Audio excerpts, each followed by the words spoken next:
사도행전 14장을 보게 되면 사도 바울과 바나바가 1차 전도 여행을 하는 모습을 우리들에게 보여주고 있습니다. 특별히 사도행전 14장은 이고니온이라는 곳에서 복음을 증거하는 바울의 모습을 봅니다. 그곳에서 사도 바울은 예수를 증거합니다. 복음을 증거합니다. 오직 예수밖에 없다는 사실을 증거합니다. 새로울 것도 없이 늘상 아주 평범한 진리인 예수만이 구원자이신 예수만 믿어야 된다는 사실을 증거합니다.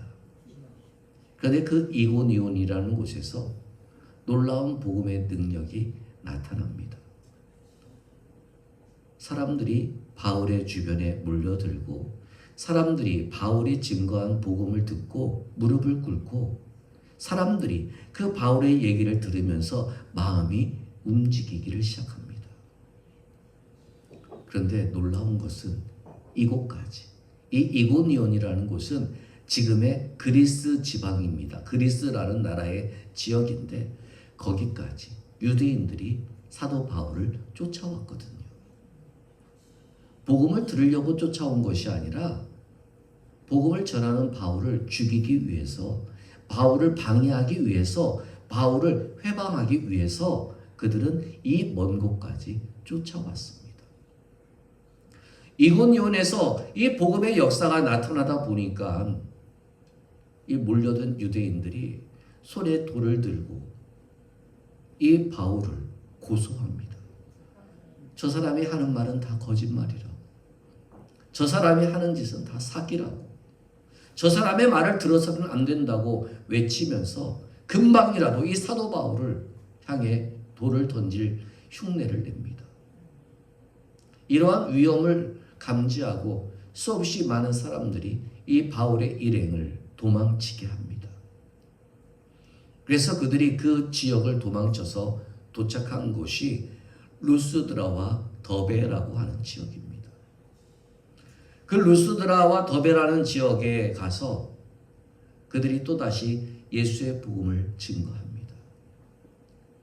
지금 예수 복음 증거하다가 도망쳐 왔다니까요.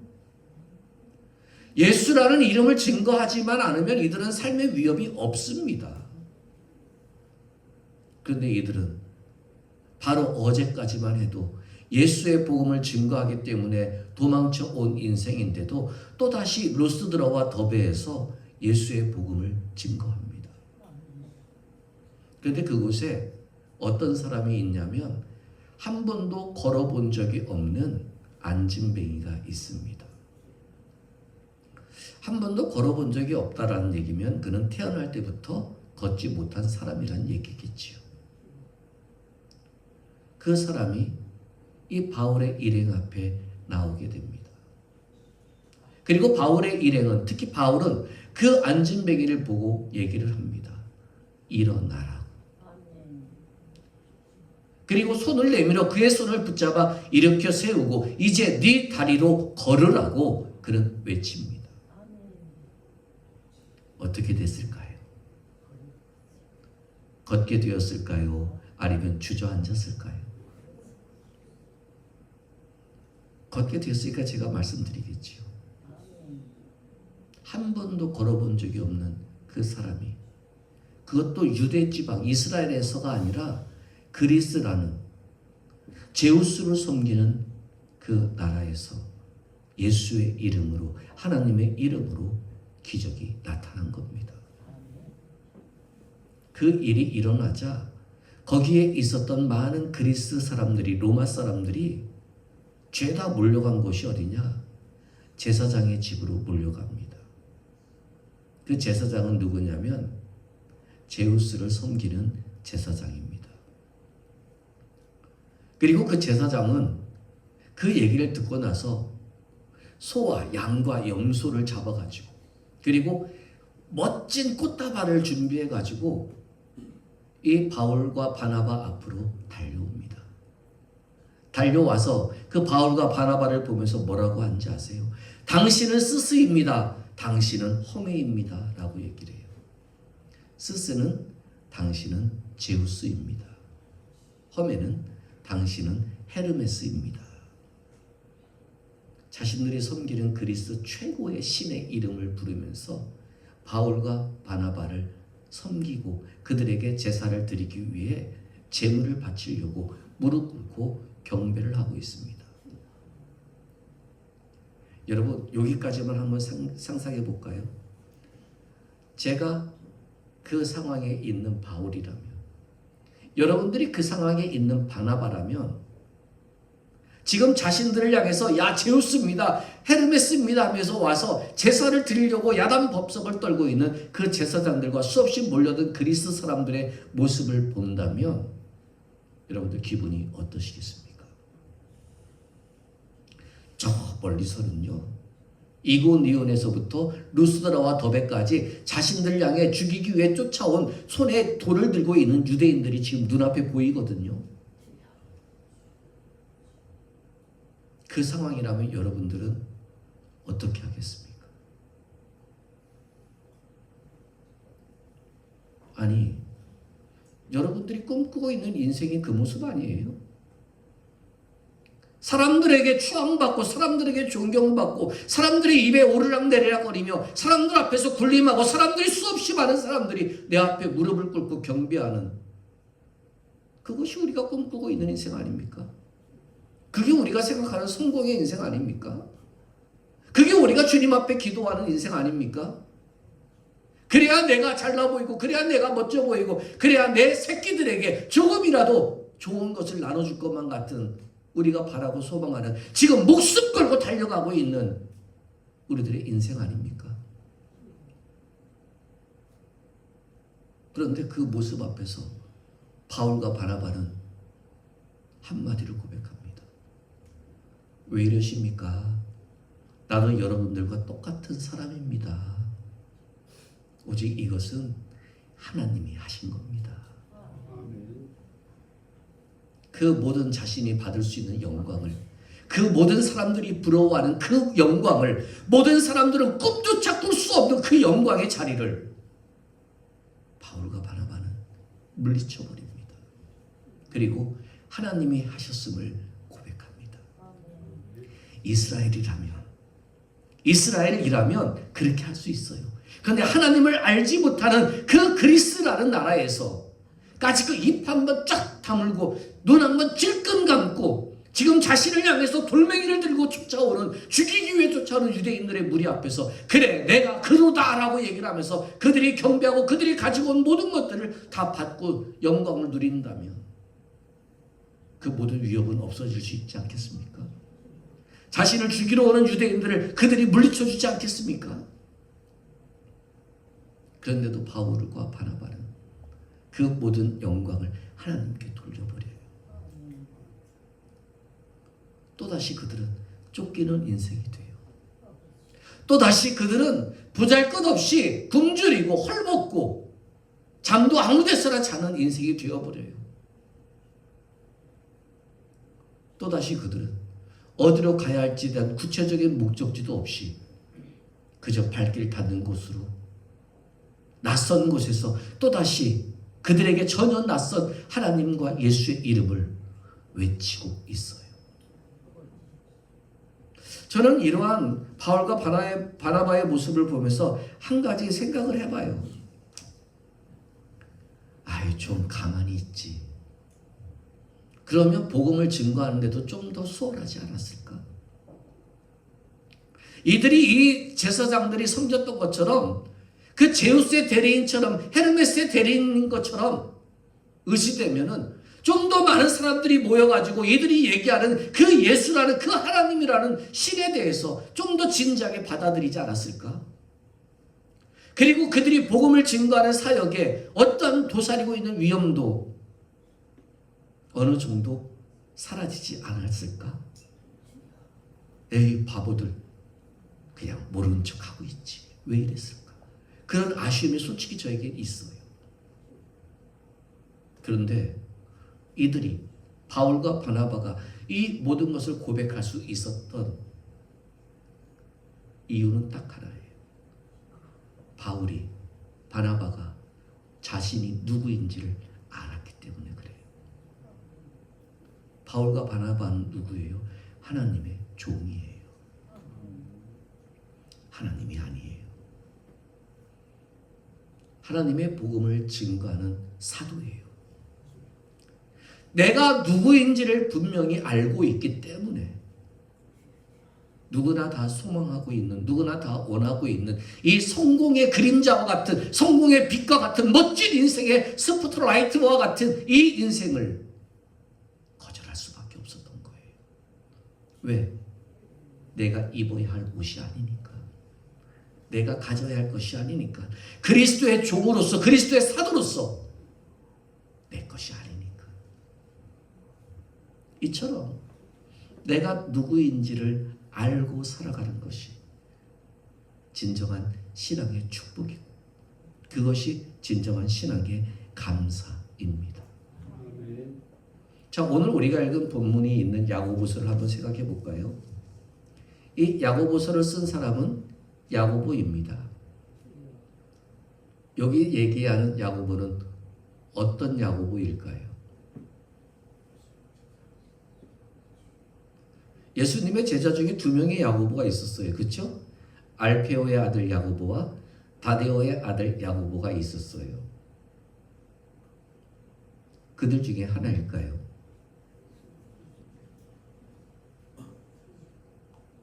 그럼 또 다른 제3의 야고보였을까요? 사도행전 1장에 보면 예수님께서 감람산에서 하늘로 올라가신 후에, 승천하신 후에 예수의 제자, 거기에 모여있는 사람들이 예루살렘을 떠나지 않게 됩니다. 마가의 다락방에 모이게 됩니다. 마가의 다락방에서 기도에 힘쓰게 됩니다. 그때 그 사람들의 이름이 일부가 적혀 나오는데 거기에는 야고보의 이름이 또 다시 기록돼요. 근데 누구로 기록되느냐? 형제 야고보라고 기록돼요. 여기에 야고보는 알페오의 아들도 다데오의 아들도 예수의 12제자 중에 한 명도 아니라 예수의 친동생 야고보예요. 놀라지 않으시네요? 그동안 이 동생 야고보가 그의 어머니 마리아의 이름도 사도행전 1장에 기록되어 있는데 그의 어머니 마리아와 그의 동생 야고보는요 절대로 그곳에 기록되었어야 할 이름이 아니에요. 예수가 공생의 기간 동안 엄마 마리아와 동생 야고보 외에 또 다른 동생들이 형인 장남인 예수를 찾아와요.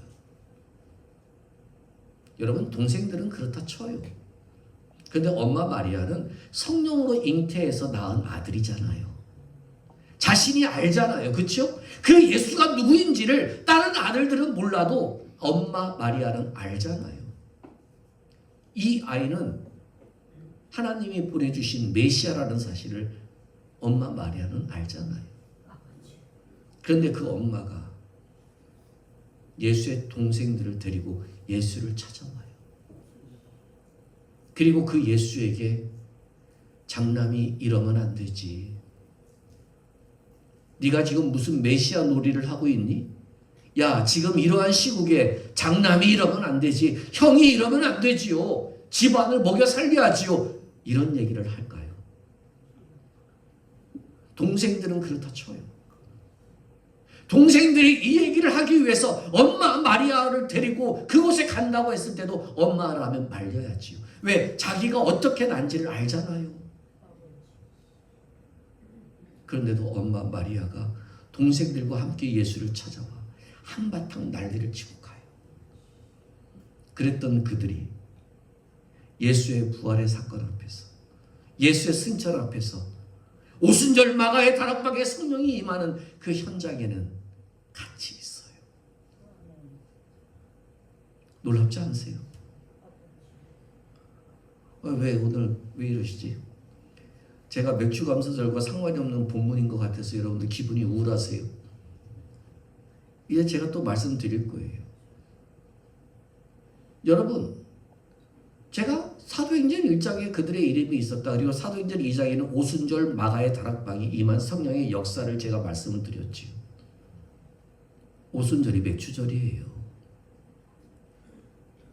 구약의 맥주절이라면 신약에는 오순절이 맥주절이에요. 구약에는 척박한 땅에서 농사를 지어서 첫 보리 수확을 하게 된 하나님의 은혜에 감사하는 것이 맥주감사절이었다면, 신약에서는 죽었다 부활하신 주님께서 하늘로 올라가시면서 우리에게 약속하신 성령을 주신 그 날, 성령의 강림으로 내가 강력한 믿음의 사람이 되었 그 날, 그것이 맥주절이에요. 우리가 감사해야 될 것은, 구약에서는 보리를 수확한 감사가 있다면 신약에서는 내게 성령이 역사한 감사가 있는 그날, 그날이 맥주절이고 오순절이에요. 자, 오늘 본문에서 야고보가 자신을 뭐라고 소개합니까? 하나님과 주 예수 그리스도의 동생 야고보라고 얘기를 합니까? 뭐라고 얘기를 하죠? 종 야고보라고 얘기를 해요. 여러분, 이게 쉬운 표현일 것 같으세요? 아니, 우리 한번 생각해 봅시다. 많은 그리스도 공동체 사람들에게 나 예수의 친동생이야 라고 얘기를 하는 것과 나 예수의 종이라고 얘기를 하는 것과 무엇이 자신에게 큰 도움이 될까요? 무엇이 사람들에게 내가 좀 더 드러나는 소개가 될 수 있을까요? 야, 쟤 예수의 친동생이야. 그럼 30년 동안 예수와 함께 살았던 거야? 야, 대단한데? 여러분, 이게 더 파급 효과가 있지 않겠어요? 나 30년 동안 예수를 형이라고 부르면서 예수와 함께 같이 살 부대끼고 같이 목욕하고 같이 밥 먹고 같이 아웅다웅 다투면서 같이 목수인 아버지 일을 도우면서 살았던 친동생 야고보야. 야, 여러분, 이렇게 말할 법하지 않아요? 저 같으면 그러겠어요. 그런데 그 야고보가 그 예수의 친동생, 예수의 옛자도 꺼내지 않고 나는 예수를 주인으로 섬기는 예수의 종입니다. 이것이 왜 이렇게 고백이 될 수 있었을까요? 그 이유 딱 하나예요. 오순절 성령이 역사하는 그 자리에 야고보가 있었기 때문에 그래요. 다른 말씀으로 드리면 야고보가 소위 말하는 성령의 충만함이 있었기 때문에 그는 더 이상 예수의 동생이 아니라 예수를 믿는 한 명의 신앙인이 될 수가 있었던 거예요. 여러분, 그게 감사예요. 저도 목사지만 참 타이틀 좋아하는 목사님들 많아요. 제가 아는 어떤 목사님은 저는 가운을 잘 입지가 않는데 가운이 목사 가운이 아니라 박사 가운을 입고 나와서 설교하시는 분들도 있어요. 그 주보에 무슨 박사, 담임 목사 누구누구 이렇게 쓰시는 분도 있어요. 그럼 학교에서 교수를 하시지 뭐하러 목사를 하세요? 무슨 모임의 협회장들이 참 많은지 몰라요. 목사는 목사면 돼요. 여러분들 아멘 하실 필요 없어요. 제 얘기예요. 목사는 그냥 목사면 돼요. 장로면 그냥 장로면 되고요. 집사면 그냥 집사면 되고요. 권사면 그냥 권사면 돼요. 성도면 그냥 성도면 돼요. 내가 밖에서 무슨 일을 하고 내가 무슨 회장이고 내가 무슨 사장이고 내가 무슨 전무고 그거 아무 소용없잖아요. 나는 그냥 예수 믿는 한 명의 신앙인이면 돼요. 그게 감사잖아요. 우리는 자꾸 내 이름에 붙는 어떤 타이틀이 나를 빛내게 하는 것처럼 착각하고 그것이 감사인 줄로 착각하고 그것이 열매인 줄로 착각하고 그것이 있어야 감사할 줄 아는 것이 신앙인의 모습인 것처럼 착각해요. 야고보 보세요. 자랑할 게 우리와 비교할 수 없을 정도의 사람이잖아요. 나 예수의 동생이야. 예수 믿는 우리끼리라면 나 예수의 친동생이야. 이 한마디면 끝나는 거 아니에요? 마리아도요. 신앙 공동체에서 나 예수의 엄마인데 너희들 뭐니? 이 한마디 하면 끝나는 거 아니에요? 그런데도 그의 엄마 마리아가 내가 예수의 엄마라는 거 주장했던 적이 없다고 성경 기록해요. 있다는 것이 없어요. 예수의 친동생 야고보도 마찬가지예요. 나 예수의 동생이야 라고 얘기한 적이 없어요. 항상 뭐예요? 나 예수님이 주인이신 종이야. 이게 감사 아니에요? 여러분들은 어떤 게 있어야 감사가 될까요? 예수가 내게 이렇게 행하셔서 나 이렇게 됐어? 예수가 내게 행하셔서 나 요렇게 됐어? 이것이 우리의 감사인가요? 아니 아까 사도행전 14장처럼 바울과 바나바가 병든 자 안진뱅이를 고쳐가지고 사람들이 제우스야 헤르메스야라고 와서 머리 숙이고 섬기고 제사를 지내려고 했을 때 그렇게 모든 사람들의 존경을 받는 그 자리가 우리가 생각하는 감사고 축복의 자리일까요? 그렇다면 바울과 바나바는 바보잖아요. 그렇다면 지금 오늘 본문에서 얘기하고 있는 종이라고 고백하고 있는 이 야고보도 죄송합니다. 머저리잖아요. 없는 사실을 맞는 거 아니잖아요. 지가 예수 친동생 맞잖아요. 그럼 사람들 앞에 나 예수의 친동생이야. 좀 으스대면 어때요? 사실인데.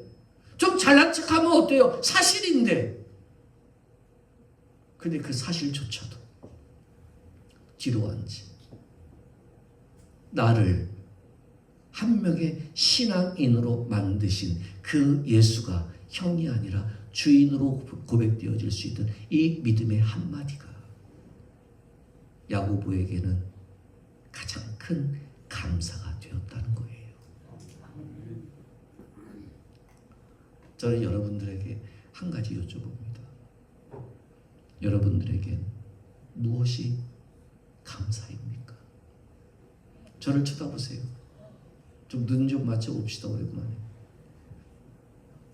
여러분들에게 지금 무엇이 감사입니까?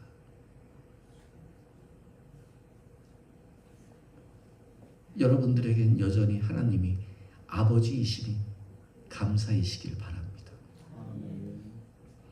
여러분들에겐 여전히 부를 수 있는 아버지 이름이 있다는 것이 감사이시기를 바랍니다. 나 누구야? 나 뭐하는 사람이야? 나 이런 사람이야? 아니요, 그게 아니라 나 아버지 아들이야. 나 하나님 딸이야. 이 사실이 내 입에서 고백되어질 수 있는 것이 진짜 감사임을 우리가 확인했으면 좋겠어요. 야고보요, 말도 안 되는 것들이 나와서 이런저런 얘기를 하고 짜증나게 하면은 너 누구야? 나 예수 동생인데 이렇게 말하고 싶을 때가 없었을까요? 저도요, 제가 목사인 걸 모르는 모임에 가면은요, 많은 사람들이 성경에서는 이렇고 저렇고 얘기를 하면은요, 아유, 저것들이 뭘 한다고 할 때가 있기도 해요, 솔직하게. 나 목사야 하고 싶을 때도 있어요. 야고보는 없었을까요? 근데 야고보는 여전히 뭐라고 그래요? 예수는 내 주인이시야. 그리고 나는 주인이신 예수의 종이야. 이것을 지키고 유지한다는 거 쉽지 않아요. 불쑥불쑥 나 예수 동생인데 내가 이런 사람인데 이것이 불쑥불쑥 내게 튀어올라 나를 힘겹게 만들 때가 있을지도 몰라요. 그런데 야고보는 최소한 내가 예수의 종이라는 사실로 그 모든 것들을 누를 수 있는 믿음의 감사가 더 큰 사람이었다는 거예요. 오늘 말씀을 정리할까요? 여러분, 제가 오늘 설교 제목을 뭘로 정했어요? 나는 나를 누구로 고백하는가? 이게 여러분들이 감사하고 있는 삶을 살고 있느냐의 자태예요. 제가 저희 집사람에게 가끔 물어봐요. 너 누구야? 제가 진짜 진지하게 물어봐요. 너 누구야? 근데 집사람이 저한테 얘기하는 건 딱 한마디예요. 네가 사랑했던 정순이다.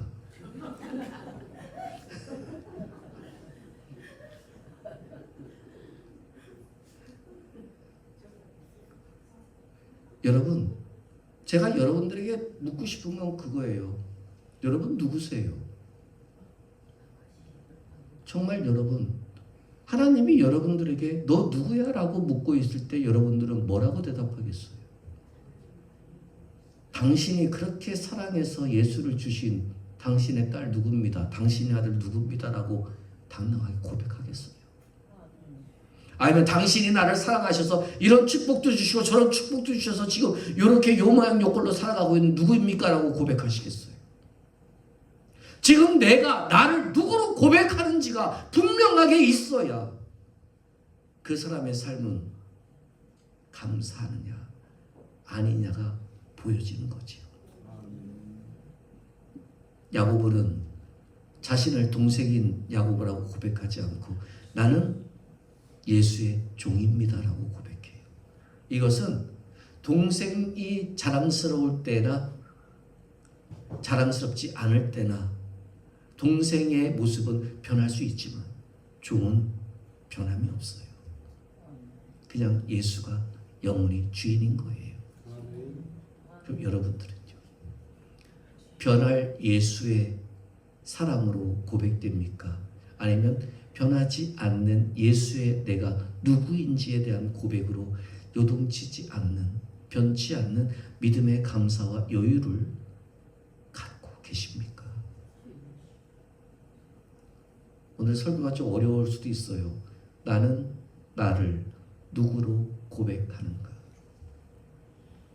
이것이 오순절 성령의 역사로 그 답을 찾았던 야고보와 같이 저와 여러분들도 내가 살아가는 일상의 삶 속에서 무엇을 행하시는 주님 때문에가 아니라 그냥 그 주님 때문에, 그냥 그 주님이 내 아버지이기 때문에, 아버지 앞에서 내가 누구이기 때문에 자연스럽게 감사가 누려질 수 있는 저와 여러분들의 삶이 되었으면 좋겠습니다. 무엇이 되는 것이 아니라 내가 누구인지를 주님 앞에서 아는 것이 진짜 감사임을 기억하시고, 구약의 첫 열매를 맺은 감격이 신약의 성령의 역사로 내가 주님의 사람이라는 확신의 감사가 또 이 시대 속에 내가 누구인지를 알게 해주시는 주님의 성령의 역사와 임재와 동행하심이 나로 하여금 변하지 않는 감사의 자격으로 만들어 가시는 주님의 축복이 우리에게 넘쳐날 수 있기를 주의 이름으로 축원드립니다. 우리